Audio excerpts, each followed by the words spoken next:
All right, so I want to sort of get you historically, briefly, to James I and the factors that are involved in his being who he is, when he is who he is, and doing what he does when he is who he is. So,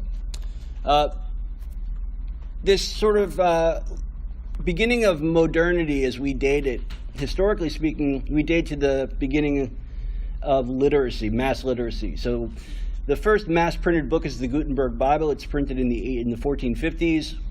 It's the Bible. It's published in Latin.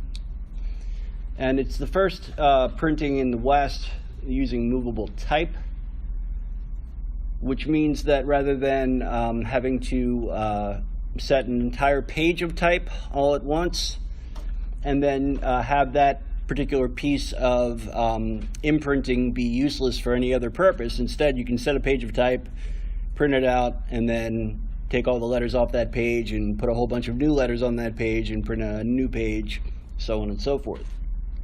They'd been doing this in Korea for a couple of hundred years, but they started doing this in Europe in the 1450s.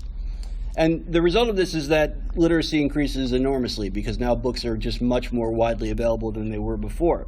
Previously, because printing didn't really make any sense without movable type, books were just written out by hand, mostly by monks. Almost all books were religious in nature, and they were expensive because you had to pay for the time that that particular monk was writing out the text that you wanted to read. Literacy goes up enormously, therefore, in Europe beginning around the 1500s. The biggest effect of this is the rise of Luther. Luther is German, but Germany's not a state in its own right for another 400 years. He's from a part of Germany now called Saxony, then just known as Saxony. And he's a lawyer, and he's an Augustinian friar, later a priest. And he is a theologian and an expert on the study of the Bible, which is a rare thing even among priests during his time. He's appointed to the faculty of the University of Wittenberg in southwestern Germany in 1512, and it's there that he begins to get into serious theological disputes with the people around him. The big thing that bothers Luther is corruption in the Roman Catholic Church. Pope Julius in 1505 determines to build a new basilica in Rome. This is going to be the main cathedral where the Pope says Mass, so it will be sort of the seat of the Roman Catholic Church. And in order to do this, the church sells indulgences. Does anybody know what indulgences are? Yes. It's like a way to pay for the forgiveness of your sins. Yeah, exactly. So Catholics believed then, and still do now, as a matter of fact, that there's a third option besides heaven and hell, and that is that you'll go to purgatory for a particular period of time where your sins that are not serious enough for you to go to hell will be paid off, essentially. And what they taught about the selling of indulgences was that by paying money to the church, you could take time off of your loved ones who had died for their time in purgatory. And Luther thought that this was garbage. He was particularly bothered by this because they were selling them quite heavily in the area where he was teaching at the time. Yes? Oh, I was wondering if you could go back 2 slides. Yeah. Remember that I'll post the slides too, so you'll have access to them. So, just to give you some idea of what they're funding in Rome at the time, this is the outside of the Basilica of St. Peter. This is the altar at St. Peter's. That's gold. So, and it looks like that today. So, it's a rather an expensive undertaking, and Luther bothers Luther for a lot of reasons. First of all, as already mentioned, he doesn't believe that selling indulgences will get people out of purgatory. Second of all, he also doesn't think that the church should be sort of wrapping itself in markers of wealth, that the purpose of the church is not to appear rich. So Luther fairly single-handedly launches a reformation in European Christianity. He challenges the church on indulgences and other issues. Famously, he has 95 theses on which he disagrees with church doctrine, and he nails them to the door of the church in the town where he lives, in Wittenberg. And this makes him famous, but it makes him highly controversial as well, because to disagree with the church on issues of faith and morals is heresy, and that can get you not just excommunicated, as he is, but it can get you executed. Usually burned at the stake was the punishment. So Luther is excommunicated. He then is ordered to appear at a sort of a trial in a city called Worms. He comes to Worms and refuses to renounce his previous points of view, and then he disappears. Rather than return to hear his sentence, which will most likely be death, he disappears. But in the meantime, what is quite important that has happened is that he has found important political backing from the nobility and royalty in the northern parts of German-speaking Europe. They have desired to break with Rome for some time, and Luther gives them sort of a good excuse to do that. I'm going to skip Calvin because it's not terribly important. The outgrowth of this, by the way, of Luther breaking with Rome is that, roughly speaking, Northern Europe, north of the Alps, becomes Protestant, and Southern Europe, south of the Alps, remains Catholic. As you move further east, that becomes less of a good rule of thumb to use. Poland, for instance, remains pretty much uniformly Catholic, but to the east of Poland, then the Orthodox churches are there, and they're not really caught up in that particular dispute. The other thing is that it sets off a period of tremendous violence, religious violence in Europe, and that doesn't really the dust doesn't clear for that for a good 150 years. But we'll return to that later. So, about 10 years after Luther, Henry VIII, who is then the King of England, breaks with Rome himself. But he doesn't do this over any religious dispute like Luther does. Instead, he breaks with Rome over the issue of his marriage. He is married to a princess from Spain, Catherine of Aragon. She's the daughter of Ferdinand and Isabella of Spain. And she had been married to his brother, who has died. And he is upset because she's not given him a son. And so he wants to dissolve the marriage, and the Pope won't allow him to do that.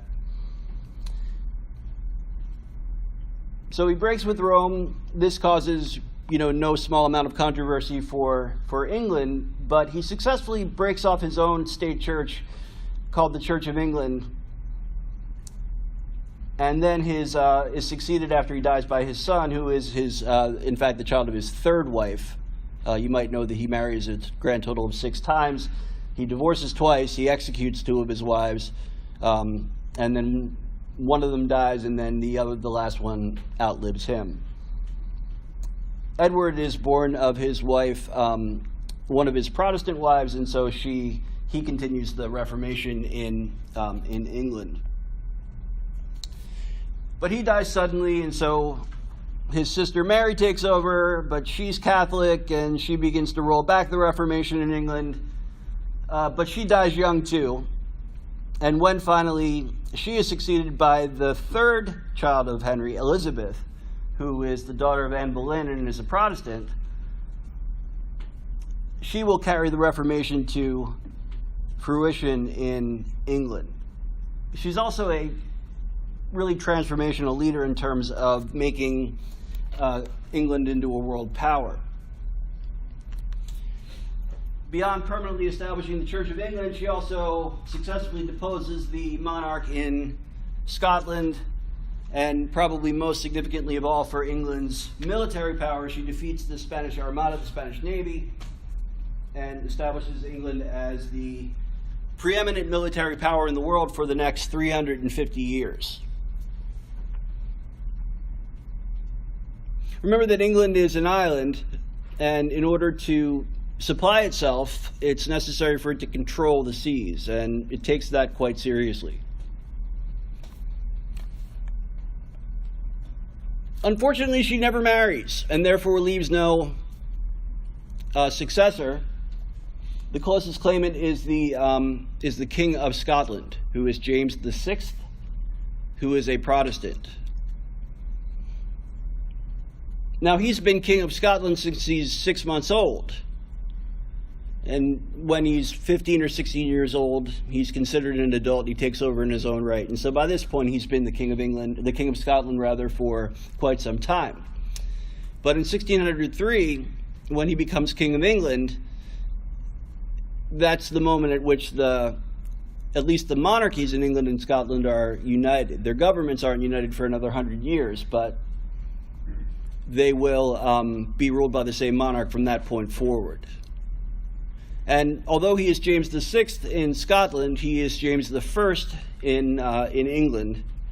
And so you'll sometimes see him listed with both numbers.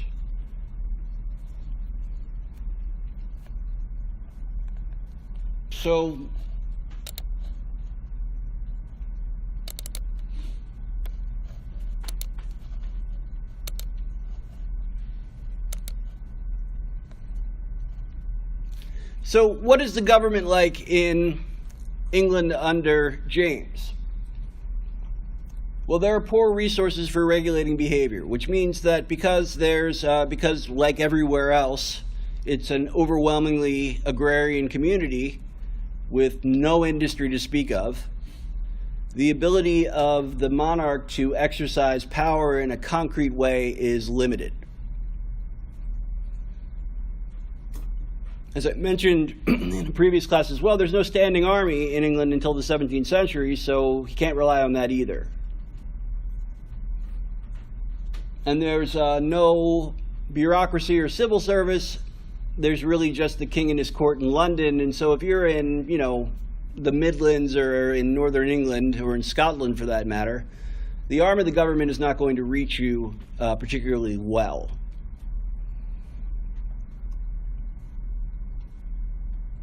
And last but not least, there's also very little money in circulation. Because it's an agrarian community, and because most people do business with people in their community who they know, they transact on the basis of credit, and there's very little coined money that's involved. James does use coined money. He just uses it for colonialism, which is one of the things that he is very successfully undertakes for England. England begins its colonial enterprise in North America under James I. So if opposition should arise to the government, there's actually very little the government can do about it.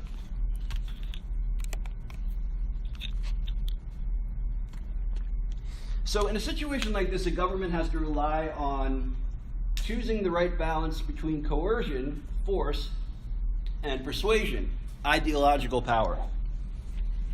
So here's how they do it. First of all, they use public executions as a way of deterring people from committing crimes, particularly the crime of treason. The punishment for treason is called hanging, drawing, and quartering. Anybody know what that is? They hang you until you're almost dead, and then they take you down, and they eviscerate you while still alive, and then they tie your arms and legs to 4 horses, quartering, and they send them off in opposite directions so that you're torn apart. And that's a pretty strong deterrent against treason, because, most people can deal with the fact that they're going to die, but the suffering that you are going to be submitted to beforehand is usually something that is fairly good at deterring you from rising up. The other main, and that's coercion, right? That's at least the threat of the use of force is a way of preventing people from questioning your wielding of political power. The other thing that's used is propaganda. So propaganda, it's important to define. It's really sort of very simple, very repetitious political messaging via the mass media. So you can't have propaganda before you have mass media. And luckily for James I, this is at the point in time when newspapers are beginning to be printed in England, because now there's mass literacy.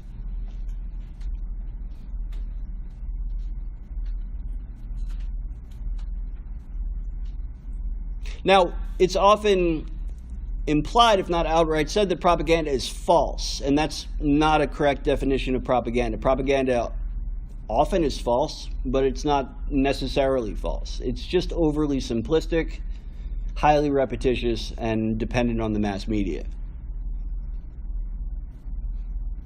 Because James has a populace that is educated and literate as well as upwardly mobile, it has some disposable income, because, in particular, because of the impacts of colonialism, which, they increased the material wealth of England considerably.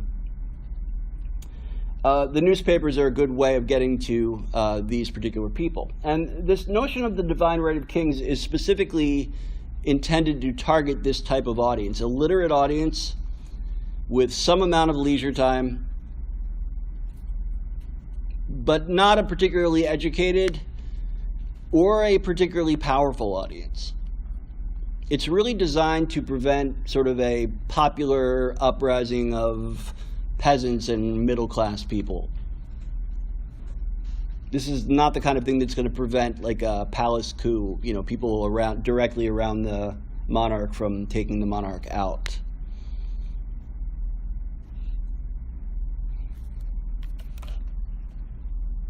So the principles of divine right are as follows. The king's power comes from God, and the king is only accountable to God and not to the people.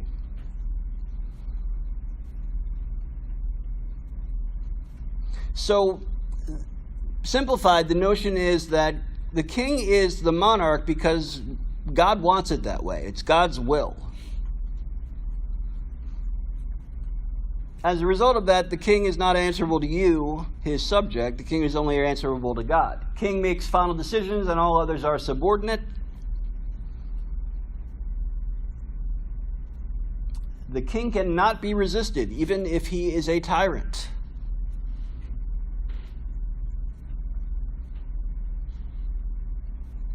Fourth, that monarchy is the best form of government, which is probably unsurprising. And then, last but not least, indefeasible hereditary right of the heir, that the king's oldest child will be the oldest son. Absent a son, then his oldest child, daughter in that case, will be the subsequent monarch. So that it follows that a dynasty will be established wherein the posterity of the monarch will be equally endowed with this notion of divine right.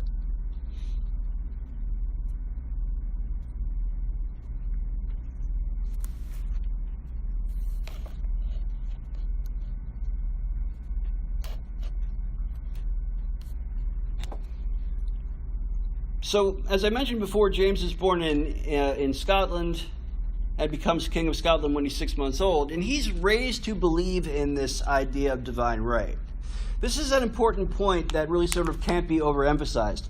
He is a true believer in this. It's not like he's using it as a way to pull one over on the people. He really does believe this about himself.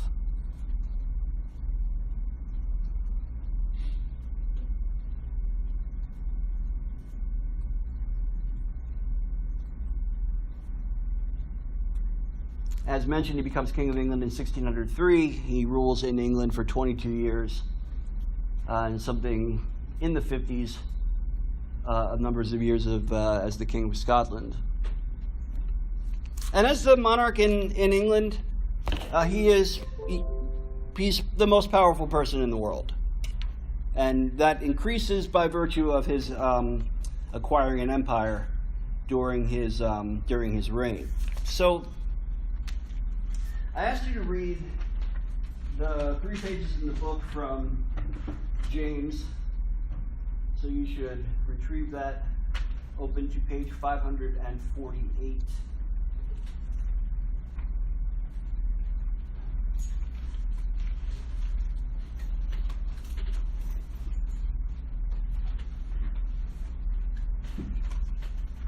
A couple of things before we get into that.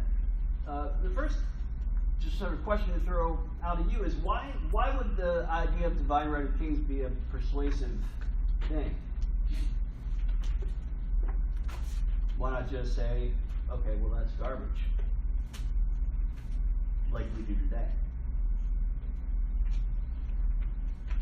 Yeah. Because it has a lot to do with like religious ideas, and back then religion was very important to the people. Yeah, that's the sort of the core thing about it. When you're in a society that is doesn't question religious authority, then it's a great thing for you to tap into to underscore your own authority. You know, it won't become common for people to question religious authority until James's day. And we talked a little bit about those consequences. I'll remind you of them a little bit later. But it's highly significant that the events that follow in England after James dies are ones that are dependent upon religious belief becoming more heterogeneous. So the introduction to the readings by James I, note his dates of reign. During the century James came to the throne, England had become a centralized monarchy with an increasingly powerful parliament sharing authority with the monarch. So this requires a little bit of clarification. First of all, it's not like there were like free elections. There were elections, but they were extraordinarily limited to who could actually vote. And there was also no prime minister at this point. So there was not a person in parliament who spoke for the largest party therein. In fact, political parties sort of also didn't really exist at this point either. But Parliament nevertheless had important powers that it had managed to accrue to itself over the course of a couple hundred years. The biggest one was that it had the power of the purse. Any spending by the government had to be approved by Parliament. James, it tells us here, was, quote, liberal in the sense discussed by Machiavelli and constantly in need of new taxes, which Parliament was unwilling to grant. So when Machiavelli talks about a monarch being liberal, what he means is that the monarch spends a lot of money, and James did this. But the Parliament questioned his authority to do that. Now, obviously, his being a true believer in this idea that he has divine right, and his capacity to rule comes from it being willed by God, he's not going to take it terribly kindly that Parliament says no to him. But his ability to maneuver around them will be somewhat limited. So it would be wrong to think of James as an absolute monarch, although he does hold a lot of power, particularly comparatively speaking to his successors. He does have to contend with the Parliament, many members of whom, by the way, also believe that he's ordained by God to rule, so it's not like they disagree with him on that point. They just disagree with the economic policy. The central theme of the reign of James was the question of whether the king was limited by legal precedent and by the will of Parliament. James thought himself as a great philosopher and theologian and engaged in endless disputes with Parliament. So, the first election, prerogative and Parliament. And again, this is late 16th, early 17th century English, so it can be a little bit difficult.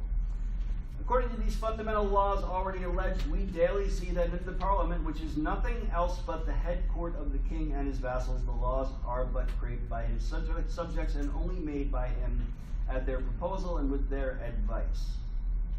So he begins with an analogy. The king is to the people as the head is to the body.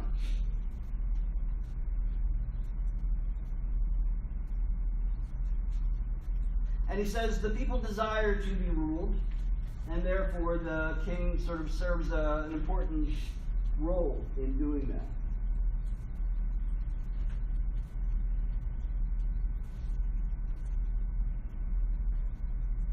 For albeit the king makes daily statutes and ordinances, imposing such pains thereto as he thinks fit, without any advice of Parliament or estates, yet it lies in the power of no Parliament of any time to make any kind of law or statute without the scepter that is authority be to it, for giving it the force of law. So he says, well, okay, it might be true that the king, according to the letter of the law, and remember that England doesn't have a written constitution, it still does not. It just has precedent, common law, and certain statutes that have been passed over the course of the last 300 years or so. And so it's by precedent, really, and by tradition, that the Parliament makes the laws in England. He says, well, yeah, okay, so tradition says you make the laws as the Parliament. But I'm the executor of the law. And without me, there's really no law. Because if I refuse to enforce that law, then it's just a paper tiger, basically. It's just, doesn't have any teeth.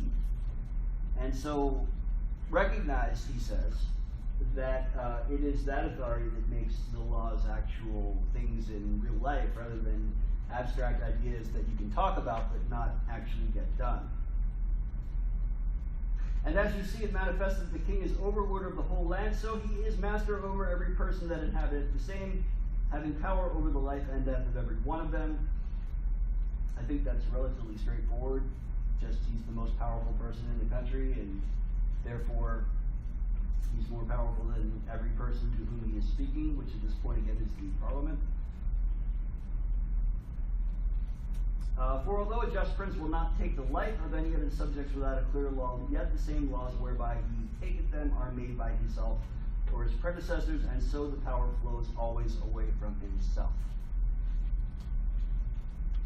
So he says basically this: I could kill you if I want to, because I'm king by virtue of God willing it, and therefore I'm not answerable to you as the principles of the divine right lay out. I'm responsible to God only.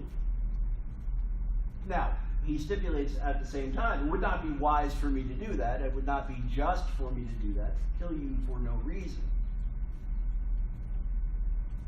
But that very same power that I wield in being able to do that is the power that is necessary for laws to be enforced. And in recognition of that power, it recognizes both possible uses of it. The possibility to be cruel, the possibility to enforce the law. They're not things that are divisible. And moreover, as he says in the very last line of this page, all power flows from him. So even if he deputizes people to carry out the law on his behalf, he's the only person that can do that. So any power that is exercised within the realm that he rules is power that he is allowing to be exercised on his behalf or in his stead, rather than some power that is acting at cross purposes with him. Where he sees the law doubtsome or rigorous, he may interpret and or mitigate the same, lest otherwise summum jus be summum inoria, the greatest right be the greatest wrong. So he says, where I see a law is wrong, I can decide not to enforce it. Because for me to do that then would make the greatest wrong the greatest right, just by virtue of me being the person doing it. And therefore general laws made publicly in Parliament may upon the king's authority be mitigated and suspended upon causes only known to him. So I can veto a law. And I don't have to give a reason for doing that, by the way. And it's an important thing to point out, by the way. The president has the right to veto laws in the United States, and the president does not have to give a reason constitutionally speaking either. The president can just veto a law. There doesn't have to be a reason for it at all. We consider that to be part of the way in which the executive branch of government checks the power of the legislative, the law-making branch of government. And then we sort of check that in the opposite direction by saying, but if a large enough proportion of the legislature, 2/3 in the case of the presidential veto, want the law anyway, they can override it for her.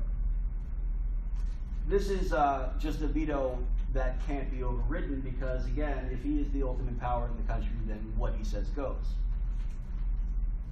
As likewise, although I have said a good king will frame all his actions to be according to the law, yet he is not bound thereto, but of his good will, and for good example giving to his subjects. It's important to make a distinction here. It's not even like he's above the law. It's the way that they sort of describe it is that he's beside the law. It isn't that the law doesn't apply to him, it's that the law is something that is just sort of not even in his universe. And so the argument can't be made that, well, I'll give you an analogy. In the same way that a person in 16th or 17th century England would not look at the Bible and some terrible thing that God does in the Bible and say, well, that's terrible that God did that. That's bad. God shouldn't have done that. Their view would be of the king in the same fashion, because of the king's authority deriving from God, from divine right. And he says, okay, well, that means I can do these things if I so choose, although he says a good king will always justify what he does within the constraints of the law.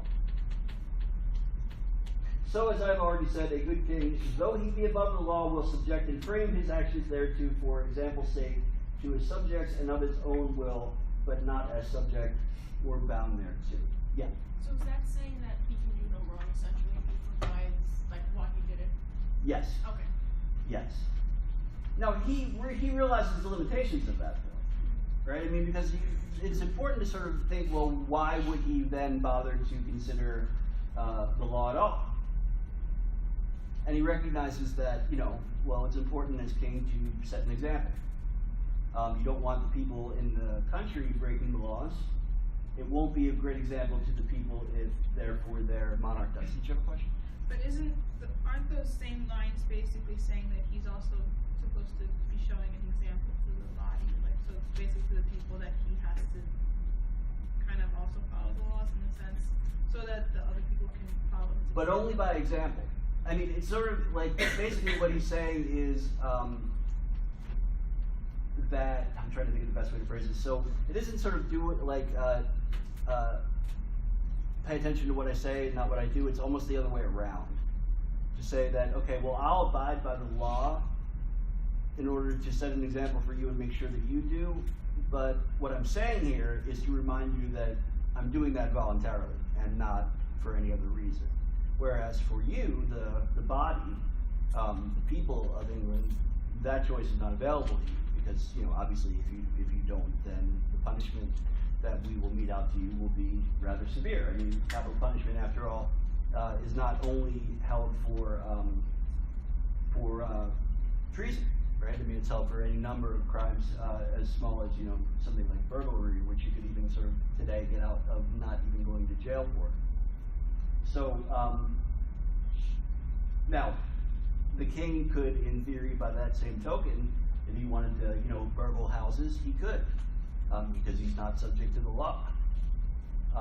Or for that matter, just to sort of push the point to its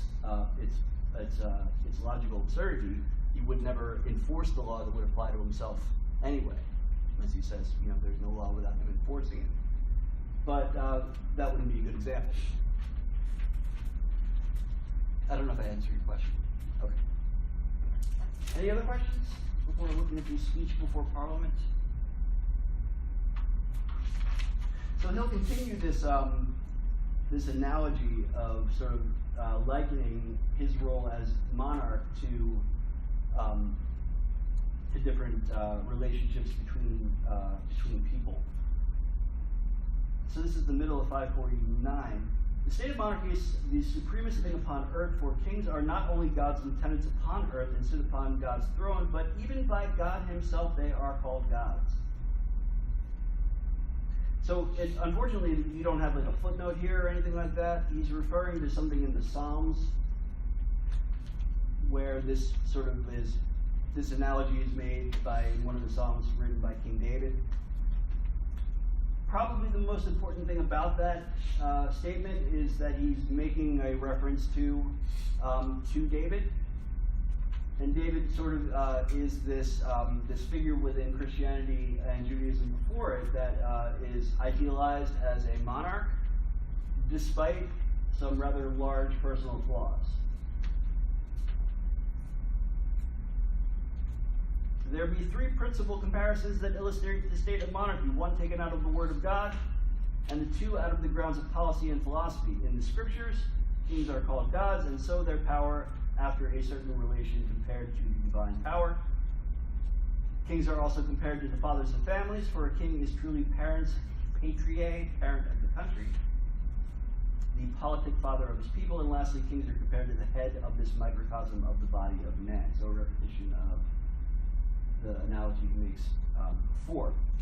I conclude then this point touching the power of kings with this axiom of divinity, that as to dispute what God may do is blasphemy, so is it sedition in subjects to dispute what a king may do in the height of his power. This analogy is an important one for him, and for the ideology that he embodies in general. A crime against the king is therefore equivalent, the same, to a crime against God. And so a sin in every way that a sin against God is. And equally important, if not more so, for an early modern Christian audience, that means your punishment for it will go into the next life.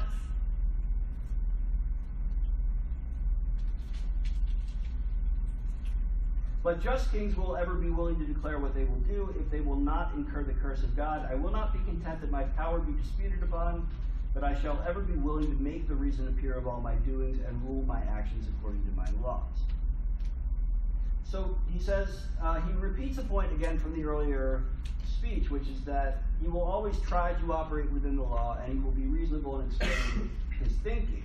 But you ought not confuse that with him thinking he needs to justify himself to you.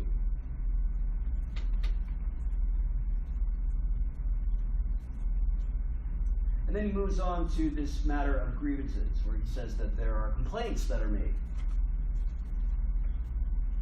The second general ground whereof I am to speak concerns the matter of grievances. First, then, I am not to find fault that you inform yourselves of the particular just grievances of the people. Nay, I must tell you, ye can neither be just nor faithful to me or to your countries that trust and employ you if you do not do it. So this is just referring to constituents of the people in Parliament saying, well, I've got a problem with what's going on down in London, and I would like you to take it up with the king. And he says, don't be afraid to do that. You would be a poor legislator if you didn't. You have a responsibility to your constituency. I understand that. But I would wish you to be careful to avoid these things in the matter of grievances. So here what he means is, I understand that you have a responsibility to carry the complaints of your constituents here to London and to Parliament and to me. But don't express it as a personal complaint against me. If there's a problem of policy, that's something that we can discuss. I can give you an explanation that might satisfy your constituents, so on and so forth. But it can't be lodged as a grievance against my person, because that violates a particular line. First, that you do not meddle with the main points of government. That is my craft. To meddle with that were to lessen me. I am now an old king. I must not be taught my office. So you can bring the issues that come up to you from your voters, but don't tell me how to do my job.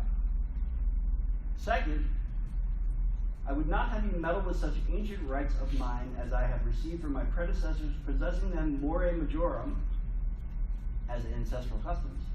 Such things I would be sorry should be accounted for grievances. All novelties are dangerous, as well in a politic as in a natural body. And therefore I would be loath to be quarreled in my ancient rights and possessions, for that were to judge me unworthy of that which my predecessors had and left me.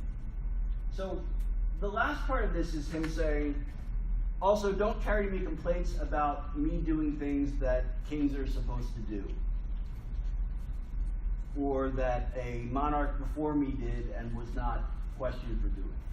Because to do that to me would be to set me aside from the line of people that brought me here and would question my authority where you don't question theirs.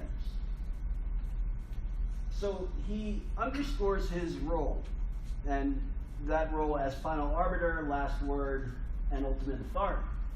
Again, he wants to, at least he says he wants to, operate within a reasonable latitude for explaining his actions, his thinking about things, his points of disagreement, and so on. But there's a limit to that criticism. And this is sort of indicative of the tension that exists at this point historically between the monarch and the Parliament. The Parliament is not making laws on a regular basis at this point historically, and there are frequent disputes, as already pointed out, over the spending by the government and the Parliament's ability to control the purse. That's something that 100 years earlier just would not have existed, period. Nevertheless, James is able to maintain a significant amount of authority, and he's able to do that because he's effective in other ways as a monarch. As I already pointed out, he brings significant wealth to England by virtue of the establishment of colonies, and this will only get greater over the course of time. And he also, he wields significant ideological authority just by virtue of being head of the church. There is at this point a significant Catholic minority, but they are largely censured and are disempowered and not really able to exercise, they're not able to exercise any religious rights, and they're barely able to exercise any civil rights.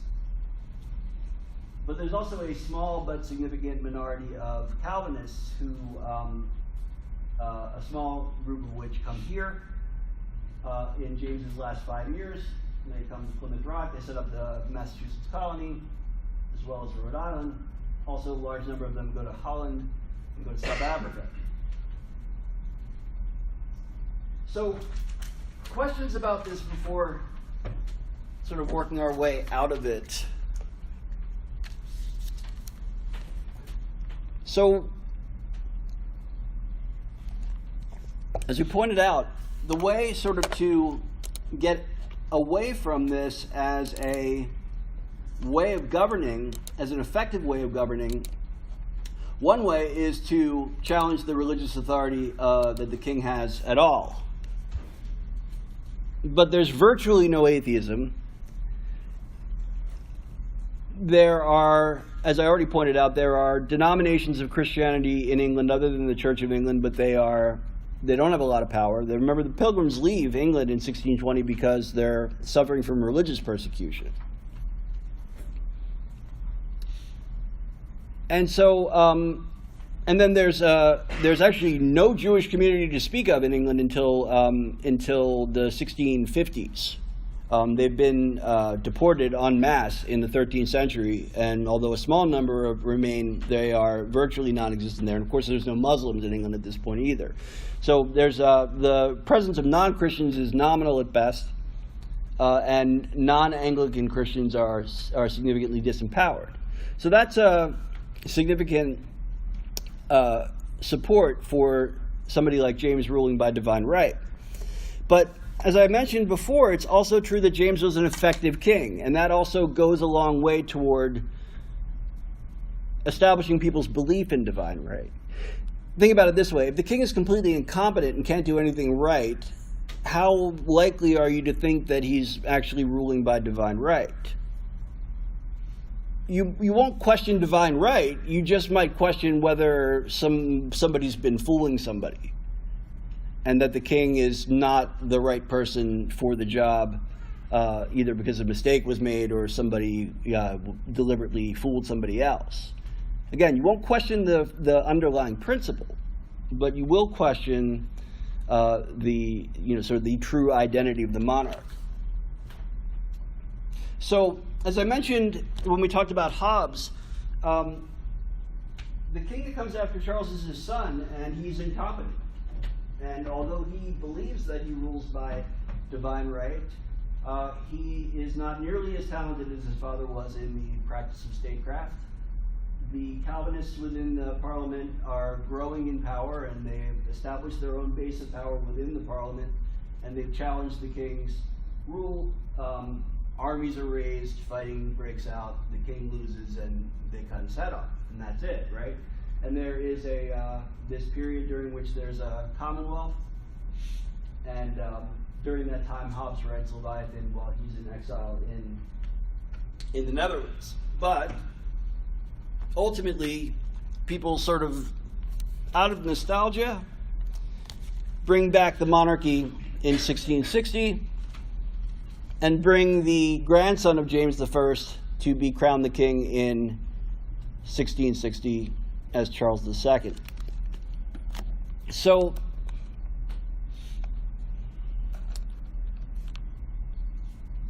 like his father and his grandfather before him, Charles II is a proponent of what's called the High Church. So there's this tradition within England, within the Christian churches, of High Church and Low Church. High churches are churches that are hierarchical, right, with the Church of England, with the king on top, and that are heavily reliant on ritual and on dogma. Anybody know what dogma is?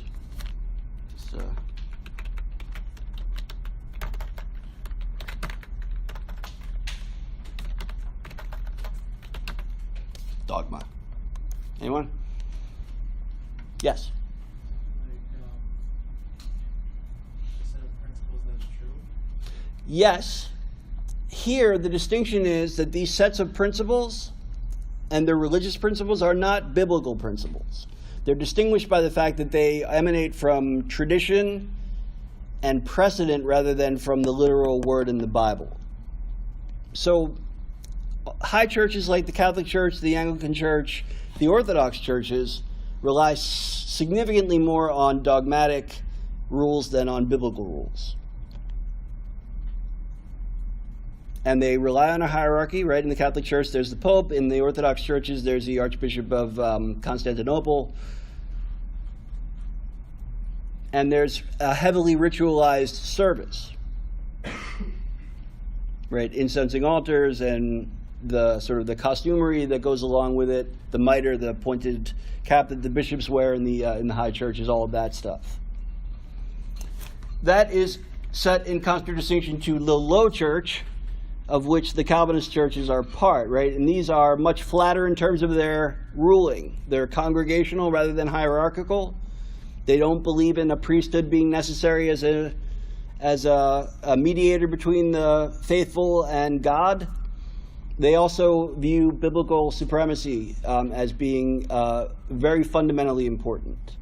So they are not at all dogmatic. They are fundamentalist, is the word that is used to describe. And they dispense with ritual. It's a very sort of plain church. And in this way, it claims, and probably rightly claims, to be much closer to what Jesus' own ministry was like. So Charles pursues a high church policy, and this is less controversial because of the matters having been sorted out with the Calvinists via the Civil War and all of that. Now, despite having at least a dozen illegitimate children, he has no legitimate children by his wife, and so no legitimate heir to the throne. So when he dies, his brother, the Duke of York, is set to go to the throne next. And his brother, the Duke of York, is Catholic.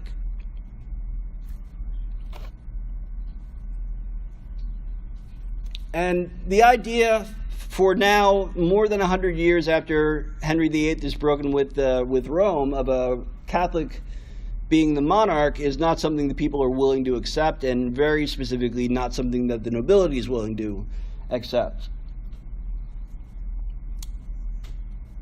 And almost in a kind of confirmation of the suspicions of the people, he begins to try to realign the Church of England with the Catholic Church.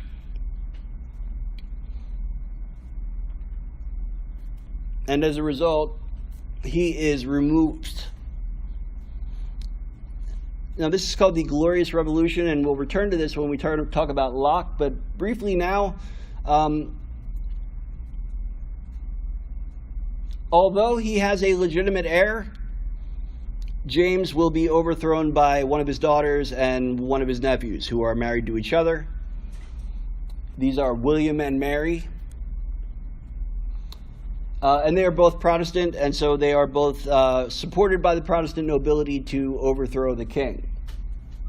Parliament supports this as well, so it's sort of a combination of a palace coup, a parliamentarian coup, and really just to make sure that the monarch remains a Protestant more than anything else. William and Mary will rule after James is deposed as co-monarchs. After Mary dies, then William will rule on his own, and then William dies as well. what they do is much more important and why I mention all this. So they promulgate a Bill of Rights once they take power.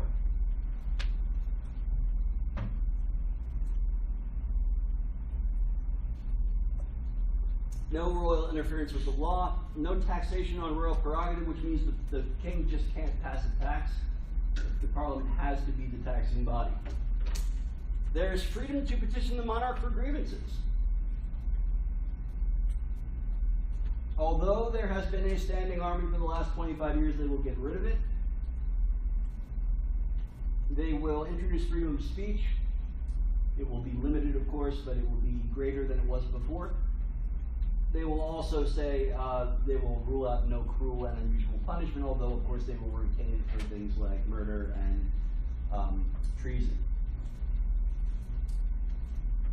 Why no standing army, by the way? Why is that considered to be something that is related to the rights of the people? Yeah. So there's like no draft. No, yeah, there's no draft. That's one of the two things that come out of that, right? So there's no conscription. People don't have to worry about being caught up in the fight in wars. When there are wars, and there will of course be plenty of them, it will be up to the monarch to raise an army, as it was before. But what's the other thing that comes along with not having a standing army? Yeah. You don't have to pay for it. They don't have to pay for it. That also is true. So their taxes will remain lower. But there's something about the freedom of the people that is inherently related, at least in this line of thinking, to not having a standing army. Yeah.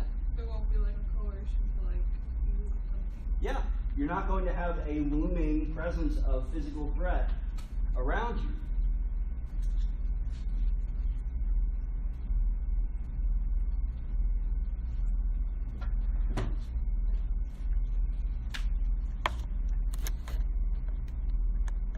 The other thing that they'll establish the same year is they'll establish a bill on what's called habeas corpus.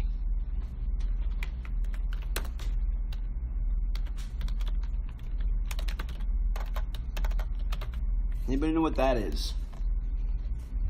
Yes. It's like the rest of it, like just cause. Yes. Yes. So your habeas corpus right is your right to challenge a court to demonstrate its right to try you, that you've actually done something wrong.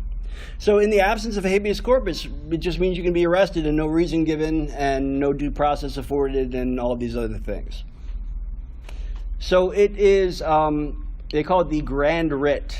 It is considered to be sort of the cornerstone of any legitimate justice system is habeas corpus. And England passes it in 1689 as a separate bill from the Bill of Rights, although it is very closely related. So what England does is it removes its monarch from office and then basically justifies having done so by withdrawing the power from the monarch, such that really between 1688, when the king is removed, and 1714, so 35 years, it goes from being a monarchy in the sense that we would consider a monarchy today like one of the ones in the Middle East, although not quite as absolute as like Saudi Arabia, like the ones in Kuwait or the United Arab Emirates, so a fairly well-empowered monarch, to being a constitutional monarchy where the monarch's powers are very much limited by the law and the monarch is very much under the law.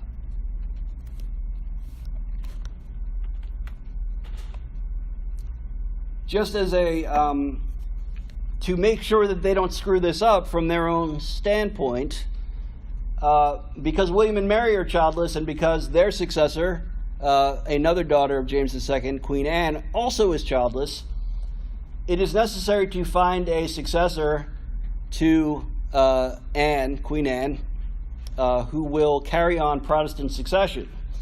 Problem is that this is what the family tree looks like. And if you eliminate all of the Catholics, it leaves this guy down here to be the monarch. So what does this mean? It means that George I will be monarch in 1714. He's from Germany. He comes to England only to be crowned, and then he goes back to Germany.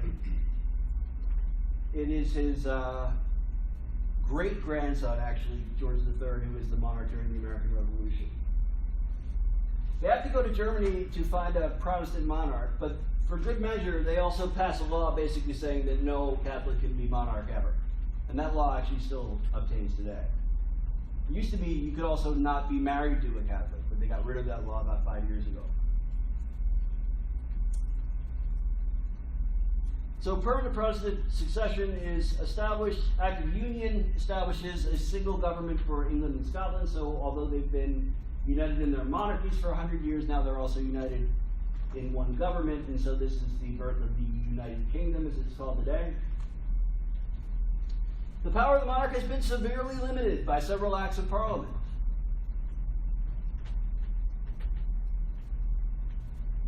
And under George I, the office of the Prime Minister will begin to have increasing power. So today, 300 years later, ultimate executive power in the United Kingdom is held by the Prime Minister. The Prime Minister is just the leader of the largest party in the Parliament. Anybody know who the Prime Minister of England is? The United Kingdom. Theresa May. So Theresa May is head of the Conservative Party, and she was reelected, I guess, last year, I think. So she holds ultimate executive power. There's a monarch in England, right? Queen Elizabeth II. She's been there since the 50s. She exercises virtually no power whatsoever. She is, in fact, so disempowered as a monarch that she's not allowed to enter the House of Commons without permission. And they make her knock to remind her that her power is that limited. So why hold on to a monarch? What's the point of that? Yeah. Role model of law. It's very symbolic at this point, rather than being the actual executor of the law. On some level, so there's a distinction that's made in government now between on the one hand, a head of government, and on the other hand, a head of state.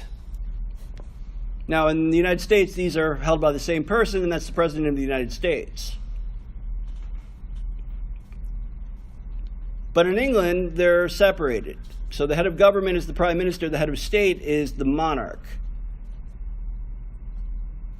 But unlike in the United States, where the head of state is also the head of the armed forces, and commander-in-chief and all of that, that's not the case in England. Instead, as the head of state, all the monarch does is essentially represent the country, and not even in things like treaties, but just in things like social events. And, she signs treaties, and the government is considered to be her government. But it's also true that she can't really, can't really get around the government doing what it wants to, even if she doesn't like it. So it's ceremonial, really, at best. What it does is it provides a non-political role for this ceremonial person. Some countries, Israel in particular, requires that its president, who holds very little power as well, they endow their prime minister with supreme executive power, and their president is a ceremonial role really only. They require that person to not be a member of a political party for precisely that reason, for the same reason that the Queen is not allowed to actually actively engage in politics. The idea that the monarch therefore provides also some sense of continuity between governments, even governments that are of different political parties, have different political programs and agendas. The monarch, by being non-political and by being limited only by his or her physical life, provides that continuity that a government cannot, the argument goes. Because after all, in the last 10 years in the UK, there have been 4 prime ministers. So there's been, no small amount of upheaval. And, most importantly, they've elected to leave the European Union. which is probably the most momentous decision made by the UK since the end of World War II. So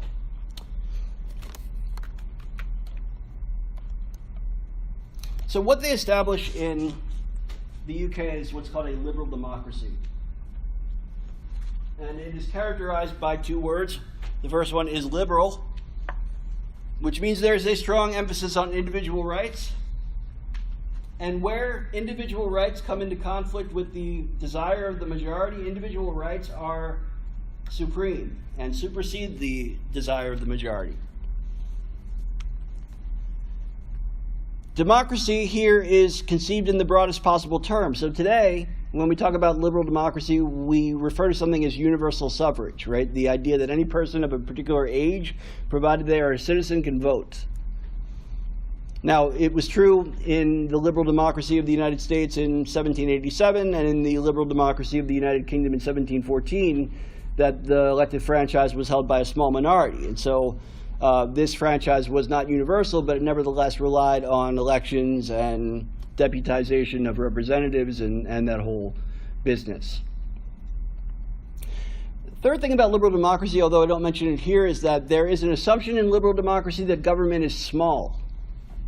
Because if the emphasis is on individual rights, then the assumption that goes along with that in liberal democracy is that government should do really only those things that all government should do: protection, physical protection, and property dispute.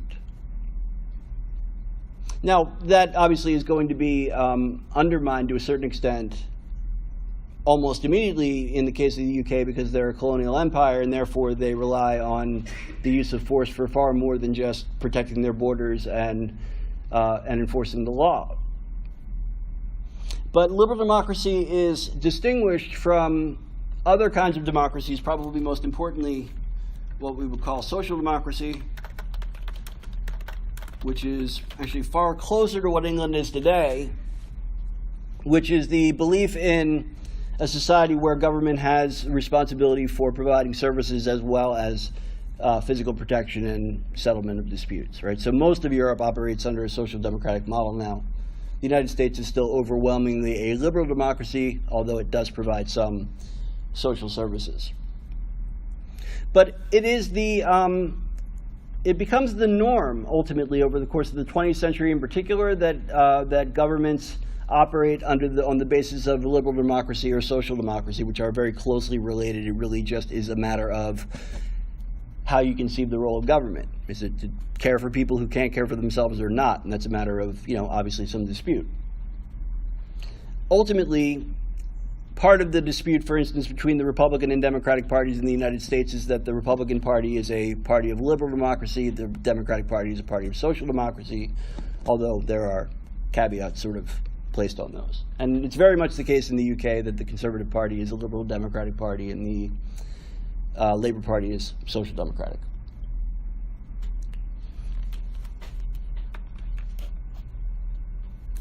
So meanwhile in Europe, the Enlightenment is going on. So as I mentioned before, Luther's Reformation causes tremendous upheaval and about 150 years of war. But when it is over, and the permanent Protestant status of Northern and Western Europe is established,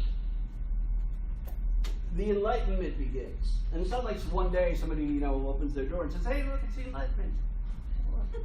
It's more that there is now no longer a dispute between church and state in those parts of Europe. Of course, it takes a little bit longer in England because they have this matter of assuring that their church and their state remain relatively close together and all of that. But even in England, after the 1680s, this begins to apply there as well. When there's separation between church and state, then the religious belief can't overrule something that government wants. So, Galileo, he publishes his idea. He actually doesn't even publish it. He just begins to talk about his belief that the earth revolves around the sun and not vice versa. And because this stands in contradistinction to what the dogma of the Catholic Church teaches at that time, he is placed under house arrest for the last 10 years of his life. Had he lived in the Netherlands, that would not have happened to him. And that's really where the difference is. So the ability to engage in free inquiry in the sciences in particular really begins here. There is an explosion of scientific innovation and knowledge as a result. So Galileo's contemporary in the UK, Isaac Newton, develops calculus. You have him to thank. Anybody know how Newton developed calculus? There was a plague, an outbreak of the plague in England in 1666, and he was confined to the indoors. And he'd always wondered why planets orbit in ellipses. And so he developed calculus to figure that out. And then he kept it to himself. Until somebody in Germany, Gottfried Leibniz, published his own theory of calculus and got something wrong, and then Newton felt compelled to publish his own theory of the calculus. But Newton is, by and large, really not possible without sort of religious authority staying out of scientific inquiry.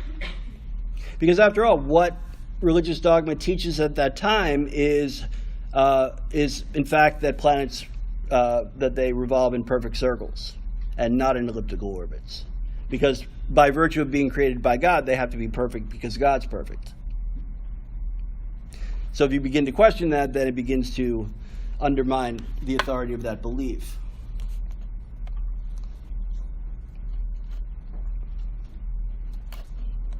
This is just what the last sort of throes of religious dispute in Europe is about, the 30 Years' War, which is less important to the stuff that we're talking about than the Enlightenment is. Because the Enlightenment not only gives rise to this tremendous burst of scientific inquiry, right, which gives us, before it's all over, it gives us the Industrial Revolution, because you get the steam engine, and that drives then expansion of colonialism, because now you can travel faster. You get innovations like the ability to build firearms that can repeat rather than having to be musket loaded like the earlier ones, and that also greatly enhances colonialism, and by virtue of that increases the wealth of the United Kingdom even more than before. So it sort of is becomes a kind of cycle whereby, by virtue of being a wealthy country to begin with in the UK, and already having established a colonial empire, by virtue then of the scientific inquiry, they're able to make that colonial undertaking that much more efficient through the technology that they apply to it. And they also urbanize in the 19th century. But it's this thing that ushers in the Enlightenment in England, which the removal of the monarchs and all of that, and the need to justify having done that in the background of things like the divine right of kings and the civil war that has gone before, which had such tremendous detrimental effects. I mean, think about it this way. They executed the king in 1649, and now 40 years later, they're getting rid of another king. They're not killing him, but they're still getting rid of another king. People are still alive from when they did that before, and it wasn't a great time for everybody. So the idea that they're going to do this again is going to need to be justified to a very great extent. In a couple of weeks, we will look at John Locke, and Locke's sort of main theories of political power are important not just because he sort of sets the example for us in this country of the way we lay out our own way of doing things here, but also because he is justifying this action that he in fact supported in removing this monarch, in establishing therefore that monarchs don't have divine right, that they can be overruled, that in fact when the conditions are necessary and appropriate, they can be removed from office, which is something that 40 years earlier required a civil war to do. That the country shifts in the manner that it does is both a justification of undertaking that action as well as a realization that if they want to move forward, that this might be the best way to do that.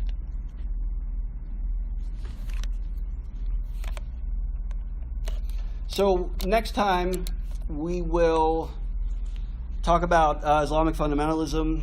The reading for next week, which is for next class, which is Tuesday, is the reading from the Ayatollah Khomeini in your textbook, so make sure you bring that. Are there any questions before we part, because I am out of material for tonight?